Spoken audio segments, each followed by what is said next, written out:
Namaste and welcome to Dragonfly Kukri and Knives. This is video number 2 in our series of how to do your own repairs on cracked kukri handles.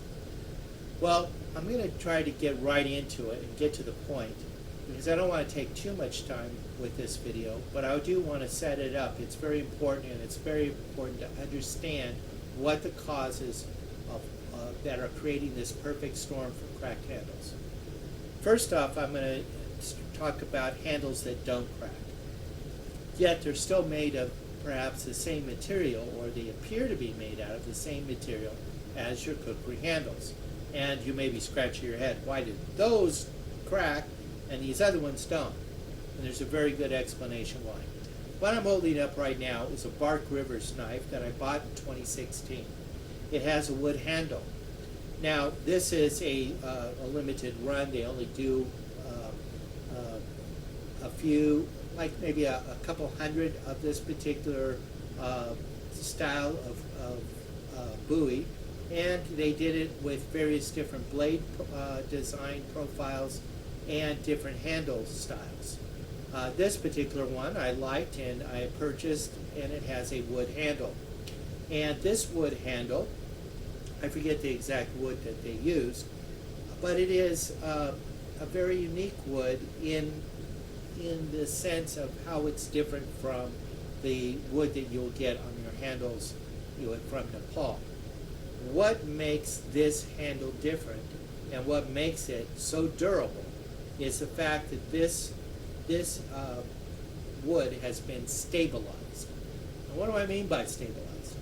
When you stabilize wood, they'll take a piece of cut harvested wood, and then they'll put it and impregnate this wood with resins and with various different chemicals and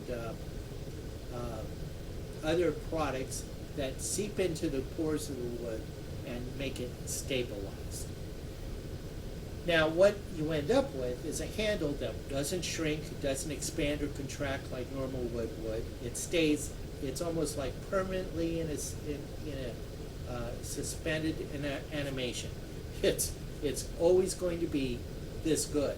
The only thing that would change this wood's look or character is if I dropped it from a building and it hit the pavement. That would probably cause it to break in two or chip or whatever.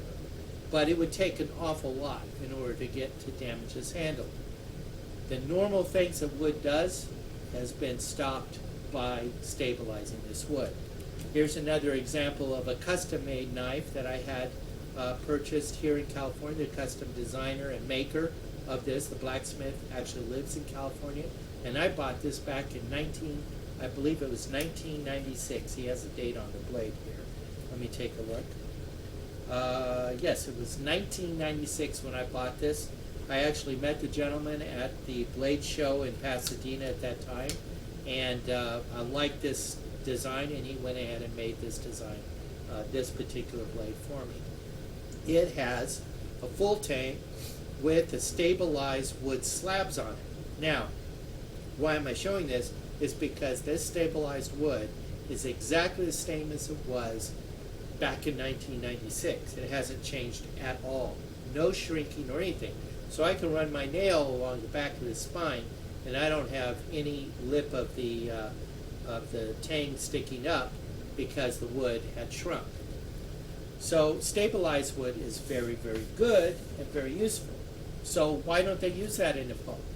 Well, this whole process of stabilizing wood is a rather expensive process. You're going to pay more for a handle of stabilized wood than you will from a wood handle that's in raw fashion coming from Nepal. Not only that, these guys, the blacksmiths in Nepal, don't have the availability of all these supplies in order to stabilize the wood. And it's very expensive, hard to come by, so hence why they haven't really worked with it. What they do is they work with the materials that they're most familiar with.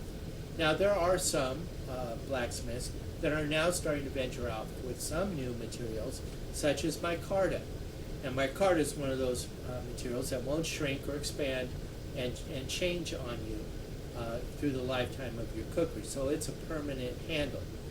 But before they did that, they still had handles that were permanent that they were making in Nepal, such as this particular cookery I'm holding up in my hand, that has the brass furnishings on it along with the handle itself made out of aluminum. So they did make some cookeries made out of iron or steel handles, or aluminum handles, or brass handles. And those handles pretty much stayed intact. They don't get any cracks. They may get some dents and bangs, and in some cases, because of hard use, the furnishings may have come loose. But that didn't occur because of shrinkage of the material or change of the material. The material is very permanent. And there are blacksmiths, like in this particular one, Neem Tanji and I got together and we did this aluminum handle of the Dragonfly handshake. So that is a permanent handle and isn't going to change on you. You're not going to get any cracks. But those of us who love traditional cookeries that are made with the traditional materials of horn or wood, we appreciate that and we like it, and we want our woods to be good and have good integrity and last long. So what causes this whole problem? Well, let's talk a little bit how the cookery itself is made, and I'm going to use an Indonesian parang. There's a very good reason why I'm going to use this, is because the gentleman that I purchased this particular parang from, the handle had come loose and come off. And so I guess he didn't know how to do his own repairs, and I was able to get this at a pretty good price. I do know how to repair this, or how I want to repair this, so I was happy to liberate this from him at a good price, and for the purpose of doing that repair. And thank goodness I haven't done the repair yet, so I can show you this. Now, all through Asia, the blacksmiths do a lot of things that are very common among one another. A lot of them use repurposed automobile leaf springs, which is 5160 high carbon steel. They use it in the Philippines, they use it in Indonesia and Malaysia and Thailand, and in Nepal and India. They all use that steel and repurpose it for a lot of your knife blades. It's an excellent, outstanding high carbon steel. Now, they also do stick tangs very similar. This particular one is what we would call a rat tail tang, because it's wider where the point of the blade, like a rat's tail would be, and then it tapers down to the end. And when it's a full stick tang or a full rat tail tang, you'll have it like this cookery here, where the tang pokes out at the end here and gets peened over. It's held by a keeper in the butt plate and sandwiched in between the butt plate and the bolster. We'll talk a little bit about the dynamics of how that can also create the perfect environment for a crack to occur. But for right now, let's just talk about the tang itself. This one is wedge shape. It's not a full rat tail tang in that it doesn't come out at the end of the handle. It goes in about 3/4 of the way of this handle goes, so it's about a 3/4 inch or a 3/4 length rat tail tang. Some are a little bit shorter, which would be considered a half rat tail tang, that you would find in a lot of your antique cookeries like this one. Now what they'll do is they'll heat this up red hot. They'll take a wood handle that they've pretty much shaped but not finished shaping, and they will feed that tang in there and burn that hole. Now needless to say, that's causing a lot of stress to that wood. That wood is now burning inside. Not only that, it's being pressed against as it's burning by the blacksmith forcing that tang into the wood so that he has a really good and perfect fit. Now inside there may be some micro cracks and fissures that are starting to occur that the blacksmith doesn't see. When they do appear on the surface and he sees it while he's doing this process, this piece of wood goes away, he reshapes a new one, starts over the whole process again. They've been doing this for hundreds of years. So this is a process that's time and tested. It works for them. Now, the cookery is very much, has a lot of the same philosophy of design that many Asian blades have, like this parang.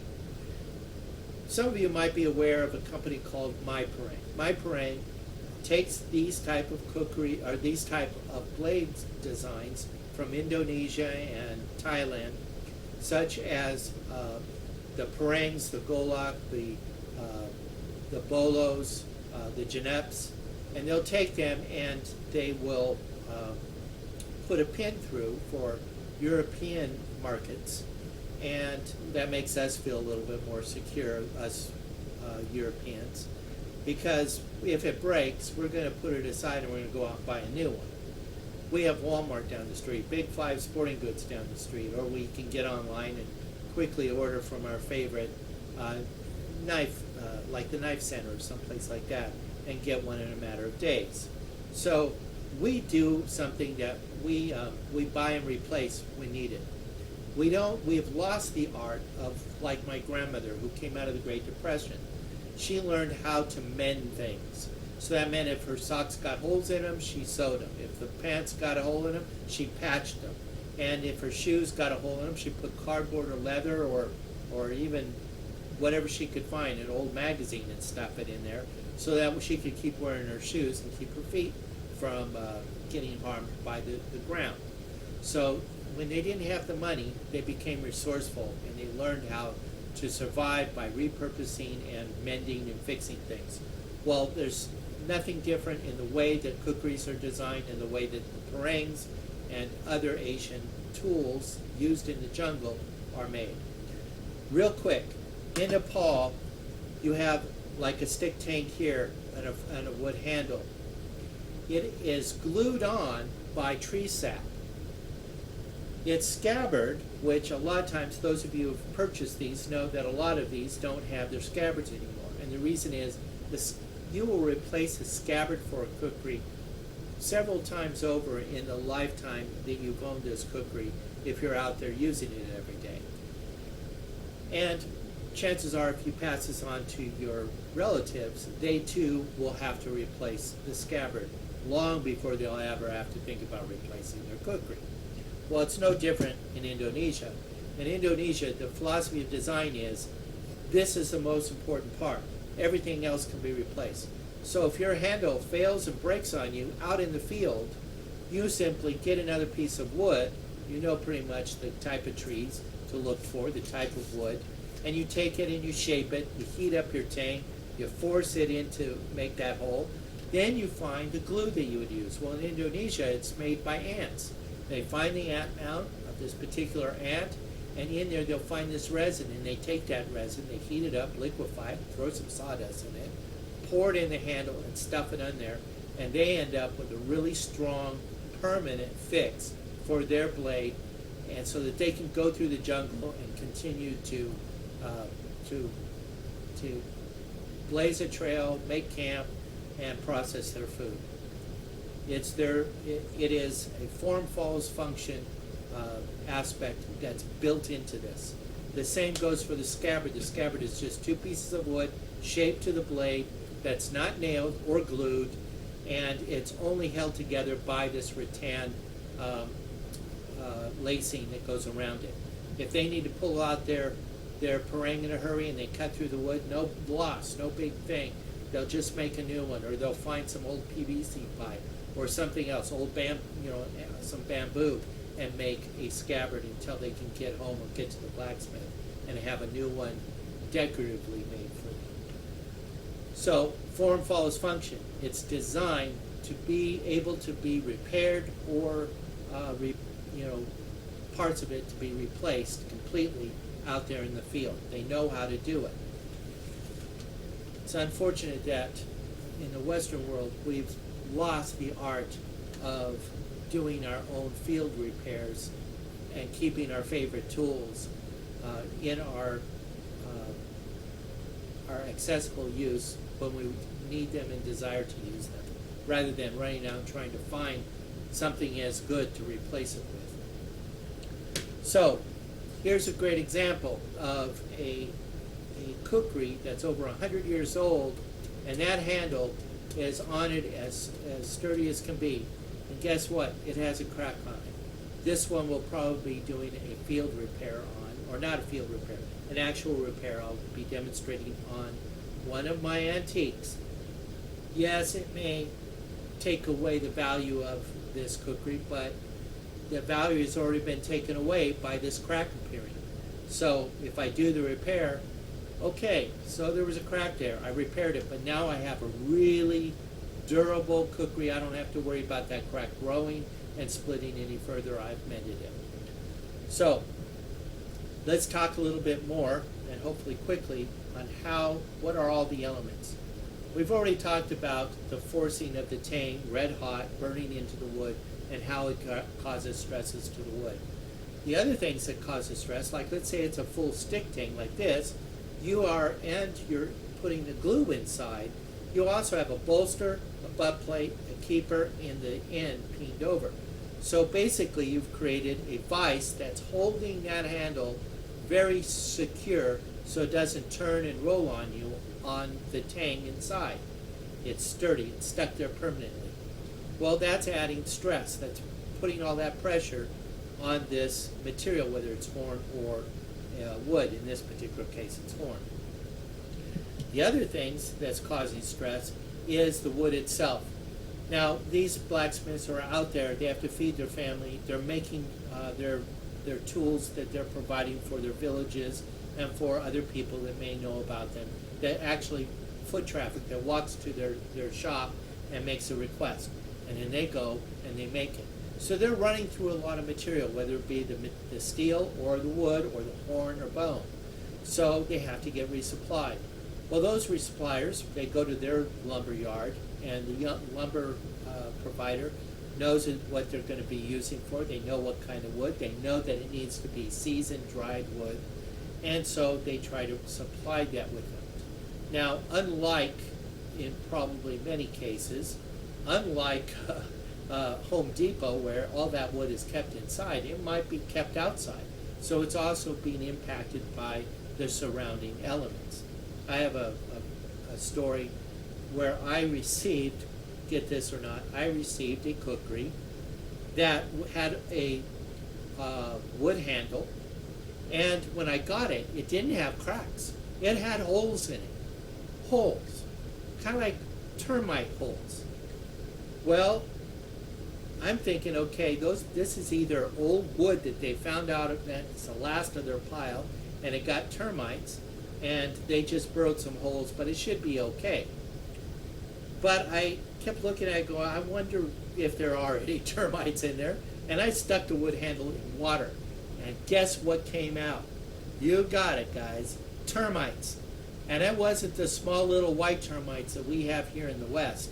These things were big, and they were black, and they were scary looking for somebody who didn't know what they were.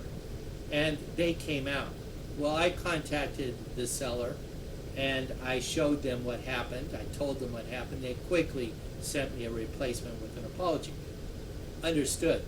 But hopefully none of you guys have encountered that. If you have and there's holes in there, chances are there's still insects living in there. Put it in some water or oil and they'll come out. And contact the seller right away and let them know what you found. So this kind of gives you an indication of what the blacksmiths are having to deal with when they purchase their wood. Sometimes they have to travel by bus, by motorcycle, or by ox-driven cart, to get there. And they have to take whatever is available at the time when they're there. And it's not like, oh, they're out of stock, okay, I'll come back next week. It's not that simple or that easy. So a lot of times they'll take the seasoned wood that's available, but some of that wood might not be fully seasoned. And what I mean seasoned is that it hasn't dried and cured properly. It needs a little bit more time for the moistures to come out, the saps to either become more solidified or to also evaporate out. Along with all the changes that wood is going through, it's twisting, it's changing, it's expanding, contracting, all during that time period. Well, you take that wood and you bring it in and you put it on a handle and it's not fully dry, guess what? It's still curing how it's on your tang, affixed to your kukri. Another element that makes a big impact, I've already kind of hinted to, is the elements. Right now, this is the month of July, and it's the 14th of July here in California, and I'm in Southern California. I'm in the desert area below sea level. Even though I can get to the ocean in about an hour, I'm still below sea level and in a desert. We're experiencing 106 degrees of dry heat. Well, in Nepal, right now, it's monsoon time, so it's very wet. Not just a little wet, it's continuous rain wet, washing out roads, mudslide wet. So that's what they're having to build the kukris and use their materials in that kind of condition. They try to put it in dry areas and keep it safe and out of the elements, but it isn't always, they're not always able to do that 100%. So that is a factor that comes in. Now, another thing, the barometric pressures, they're in high altitude. They're up in the Himalayas, the tallest mountains in the world. The highest mountain in the world is Mount Everest. Okay, so that's where they live. And they're making these kukris out of the wood and stuff that's there, at lower altitudes, obviously, but still, it's there, and it's much higher than where I'm at. And when they ship it to me, it's going through all the pressures of change, weather, and everything as it's coming to me. So, as you can well imagine, there is a lot of these factors that all come into that perfect storm that causes the crack in your handle. But does that mean that it's a poor quality kukri? Not by any means. One of the repairs I'm going to be doing and demonstrating, possibly on this one, is a Torah blades. You guys know the high quality standards of Torah blades have had in the past. They're not perfect. Like I said, some of my prototypes of kukris have come with cracks. So this could happen with everybody and anybody at any time, with all these conditions in play. Now, there's preventative measures that I've been talking to my blacksmiths that I work with on how to prevent that over on their end, and that is some of the preventative treatments that I use before I ship them out to my customers, or for my own personal use. So, like I said in the previous video, we'll talk in greater depth in the last video on how you can do those preventative measures. Well, I think you have a pretty good idea of what causes these cracks. There's a lot of factors that come into play. I may have forgotten one or two of them, but I think you got the gist of the point. And if I do remember them, I'll mention them in the other videos, just for your information. Please like and subscribe, and stay tuned for video number 3, where we're going to actually get into talking about all the products that you're going to need to do these repairs, whether out in the field or in your home shop. Thank you for watching. Please like and subscribe on my YouTube channels, and leave any comments or questions, or also suggestions there. And if you do subscribe, you'll get all the upcoming videos as I make them and come out with them. Also, please visit my Facebook page at Blue Dragonfly Trading Post, where you can also leave comments and questions and suggestions there as well. And I do a lot of product reviews, and sometimes you'll see the products that we're coming out with on our website before I even do the videos.